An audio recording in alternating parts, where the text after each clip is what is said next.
Mr. Grahn here, 8.1 Part 1, Simplifying Radicals and Pythagorean Theorem. In this video, we're going to talk about the Pythagorean Theorem. So our Pythagorean Theorem, it says this: if a triangle is right, then, so if we know a triangle is right, then a squared plus b squared is equal to c squared, right? And in a right triangle, the really important one is the c. That is the hypotenuse.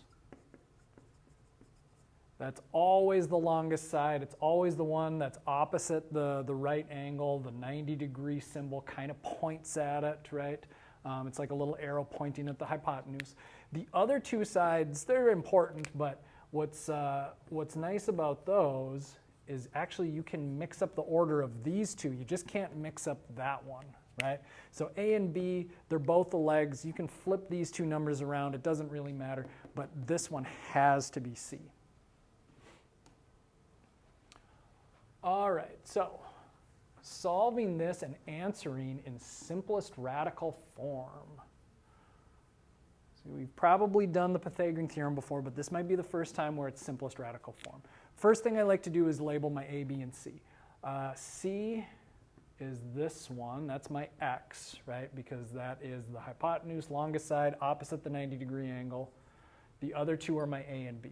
And again, if I had this as A and this is B, doesn't really matter. Important thing is that C is in the right spot. Okay, let's put this together.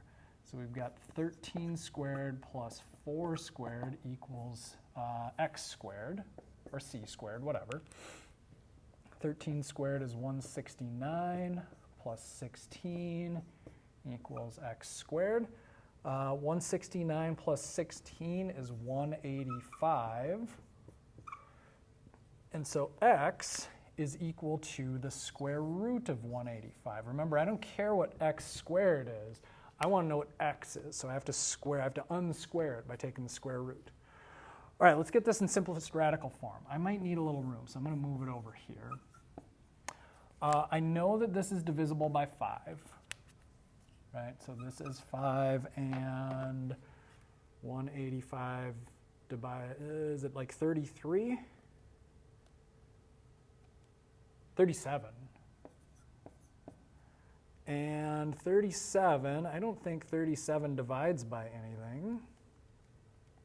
I think that's prime.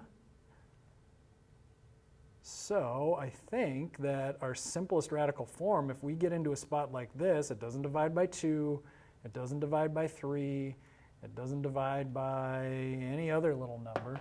We've got two prime numbers. This is actually its own simplest radical form. So this we can just leave as 185.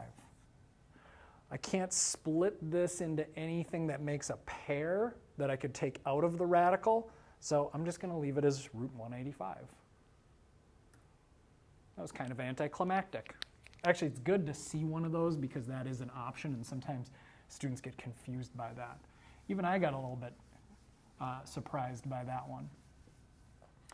Okay, another one. Finding the length of x, simplest radical form. Let's go. Here is C, right, across from the 90-degree angle, and then we'll call that A and B, or B and A, whatever.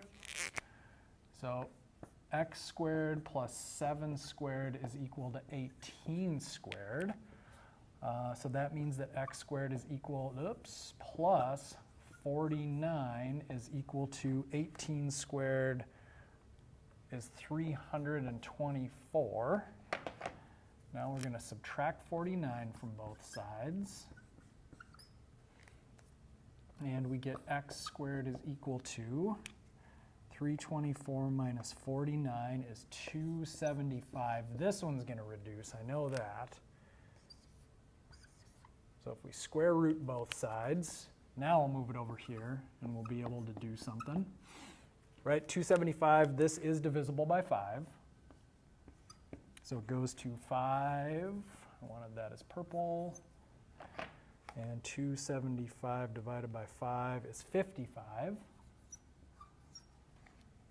And now 55, that splits to 5 and 11. So here's my group of 2.